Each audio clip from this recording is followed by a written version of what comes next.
Hi friends, మనం ఈరోజు 3 column cash book చూద్దాము. 3 కాలమ్ క్యాష్ బుక్ని మనం ట్రిపుల్ కాలమ్ క్యాష్ బుక్ అని కూడా అంటాము. ఇది ఏదైతే ట్రాన్సాక్షన్ 2 టైమ్స్ రిపీట్ అవుతుందో దాన్ని కాంట్రా ఎంట్రీ అంటారు. ఇది 3 కాలమ్ క్యాష్ బుక్లో మాత్రమే రాస్తాం మనము. ఇది 3 సిచ్యువేషన్స్లలో రాస్తాం. ఎప్పుడంటే when cash deposited into bank, cash మనం ఎప్పుడైతే బ్యాంక్లో డిపాజిట్ చేస్తున్నామో అప్పుడు మనం కాంట్రా ఎంట్రీ లెక్క నోట్ చేస్తాము. ఎగ్జాంపుల్ చూద్దాము, ఈ ఎంట్రీని ఎట్లా నోట్ చేయాలో.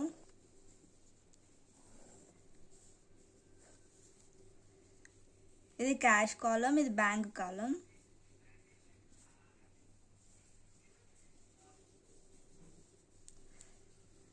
మనము క్యాష్ డిపాజిట్ చేస్తున్నాం బ్యాంక్లోకి, సో బ్యాంక్లోకి పోతున్నాయి మనీ. ఇక్కడ బై బ్యాంక్ అకౌంట్ అని రాస్తాం, కానీ అమౌంట్ మాత్రం క్యాష్లో రాయాలి. ఇక్కడ మనం కాంట్రా ఎంట్రీ అని చెప్పి రాసుకోవాలి. ఇది మెయిన్, ఇది రాయకపోతే మార్క్స్ పడవు.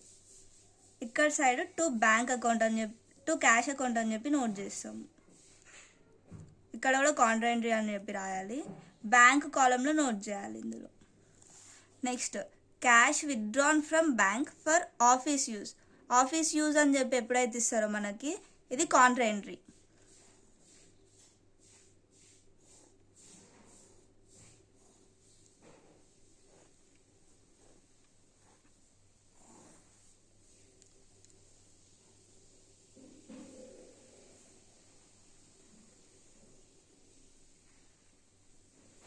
మనం క్యాష్ విత్డ్రా చేసినాం బ్యాంక్లో నుంచి, సో బ్యాంక్ అకౌంట్ డెబిట్ అవుతుంది to bank account.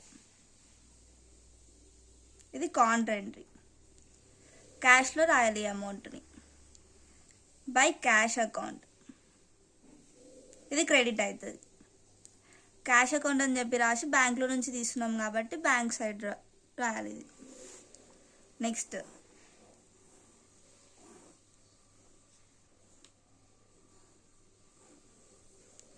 When check received on 1 day and deposited on another day. ఒక రోజు మనం చెక్ తీసుకొని నెక్స్ట్ డే డిపాజిట్ చేసినాం అనుకో, అది కూడా కాంట్రా ఎంట్రీ అవుతుంది. చెక్ మనం క్యాష్ రూపంలో తీసుకుంటున్నాం కదా, సో ఇది డెబిట్ అవుతుంది.